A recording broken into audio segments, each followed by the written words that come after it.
بسم اللہ الرحمن الرحیم۔ رات کی تنہائی میں جب کبھی آپ خود کا موازنہ کرنا چاہو کہ اللہ پاک آپ سے راضی بھی ہے کہ نہیں، تو رات کی تنہائی میں دھیان لڑایا کرو کہ کتنی دفعہ نام محمد صلی اللہ علیہ وآلہ وسلم آپ کی زبان پر آیا، کتنی دفعہ درود پاک پڑھوایا گیا آپ سے دن بھر میں۔ وہ جو رب العزت ہے نا، کبھی کسی غیر یا ایسے انسان کی زبان پر اپنے محبوب کا نام آنے ہی نہیں دیتا جس سے وہ ناراض ہو۔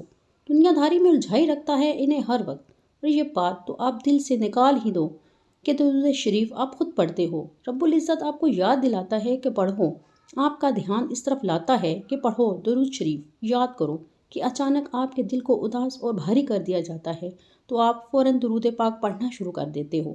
یہ بھی عنایت ہی عنایت ہے میرے رب کی صلی اللہ علیہ وآلہ وسلم۔